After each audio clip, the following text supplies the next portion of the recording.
La nuit d'été vibrait d'une vie intense. Les grillons chantaient leur mélodie nocturne, ajoutant une symphonie naturelle à l'atmosphère envoûtante.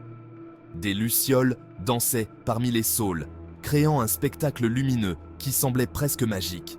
Leur minuscule lumière, scintillant sur fond d'une lune pourpre, ajoutait une touche mystique à la scène. C'était une nuit d'une beauté trompeuse. La sérénité apparente cachait une menace sous-jacente. Le danger se cachait dans l'ombre, prêt à surgir à tout moment. Une silhouette solitaire se tenait sur la berge, son ombre se découpant nettement contre la lumière de la lune. Fang Yuan, un jeune maître gu, scruta les alentours avec une concentration intense. Chaque mouvement, chaque son était analysé avec soin.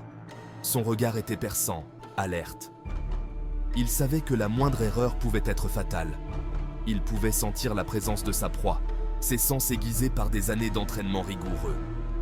Un grognement sourd résonna dans la nuit, brisant le silence paisible. Un son qui glaçait le sang, annonçant l'arrivée imminente d'un danger. Le grognement appartenait à une bête, une créature mythique dont la légende terrifiait les villageois.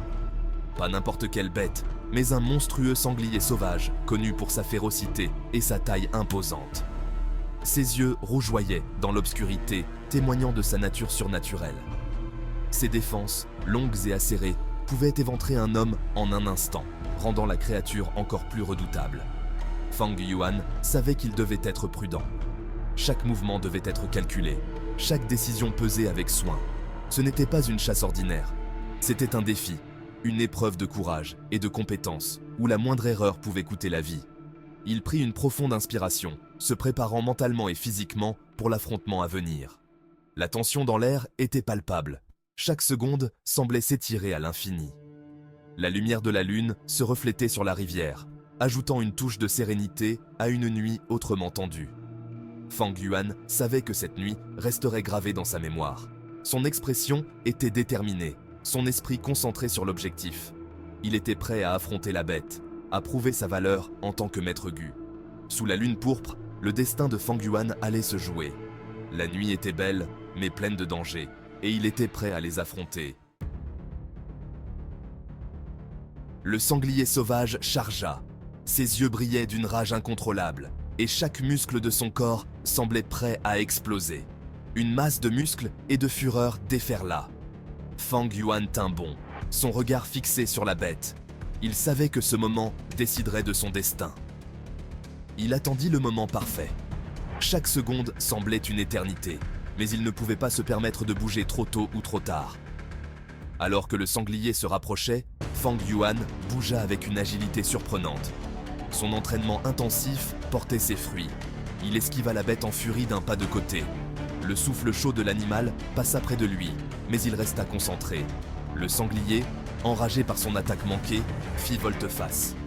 Ses grognements résonnaient comme un tonnerre et la terre tremblait sous ses sabots. Il se prépara à une nouvelle charge. Fang Yuan n'hésita pas. Il savait que la prochaine attaque serait encore plus féroce. Il canalisa son essence primordiale.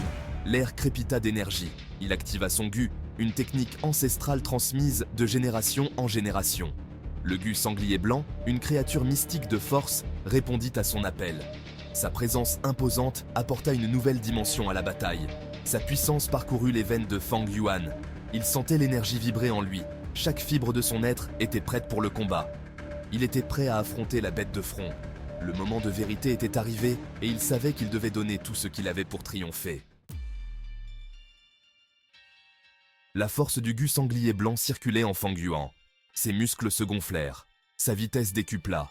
Il répondit à la charge du sanglier sauvage par un coup puissant. Le choc de la chair et des os résonna dans la nuit. Le sanglier, surpris par la force de Fang Yuan, vacilla. Fang Yuan poursuivit son attaque. Il déclencha une rafale de coups de poing et de pied. Chaque frappe était imprégnée de la puissance du gu sanglier blanc. Le sanglier, submergé par la férocité de Fang Yuan, commença à faiblir. Il laissa échapper un hurlement assourdissant, un mélange de douleur et de rage.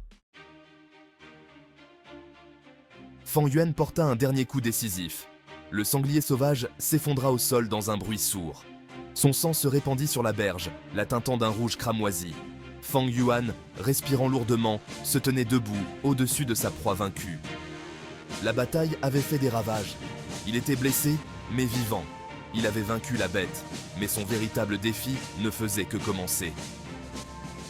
Fang Yuan s'approcha de la carcasse du sanglier. Il récupéra un prix caché dans sa peau épaisse.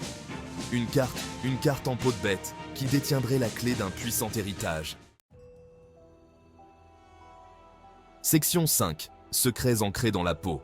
Fang Yuan examina la carte en peau de bête. Il savait que cette carte détenait des secrets anciens, des mystères qui avaient traversé les âges. La texture de la peau était rugueuse sous ses doigts, chaque pli et chaque déchirure racontant une histoire de temps révolu. Elle était vieille et usée. Les bords étaient effilochés et les couleurs avaient recommencé à s'estomper, mais les symboles restaient étrangement vifs. D'étranges symboles et marques couvraient sa surface. Ces marques semblaient presque danser sous la lumière vacillante, comme si elles étaient vivantes. Des croix et des cercles rouges étaient dispersés sur la carte. Leur signification lui échappait. Il se demandait si ces marques indiquaient des lieux de trésors cachés ou des dangers à éviter. Fang Yuan savait qu'il ne pouvait pas déchiffrer la carte seul. Il avait besoin de l'aide de quelqu'un qui comprenait ces symboles anciens, peut-être un érudit ou un sage. Il avait besoin de temps et d'un œil attentif. Chaque détail pouvait être crucial, chaque ligne pouvait révéler un indice. Il enregistra chaque détail dans sa mémoire. Il savait que la moindre erreur pourrait le conduire à une impasse. Il retraça les lignes du bout des doigts. Il étudia les symboles, essayant de comprendre leur signification cachée. Il mémorisa l'emplacement de chaque croix et de chaque cercle. Il savait que ces marques étaient la clé pour déverrouiller les secrets de la carte. Il répéta le processus encore et encore. Chaque fois, il découvrait un nouveau détail, une nouvelle nuance. Il ne se reposerait pas tant que les secrets de la carte ne seraient pas percés à jour. Sa détermination était inébranlable, et il savait que la vérité était à portée de main, cachée juste sous la surface. Section 6. L'esprit d'un chasseur. Fang Yuan n'était pas seulement fort, il était aussi rusé. Il s'attaqua à la carte comme un chasseur traquant sa proie. Il analysa chaque détail, il envisagea chaque possibilité. Il savait que la carte détenait la clé du pouvoir et de la richesse. Mais c'était un jeu dangereux auquel il jouait. D'autres convoitaient également l'héritage. Des rivaux et des ennemis se cachèrent dans l'ombre.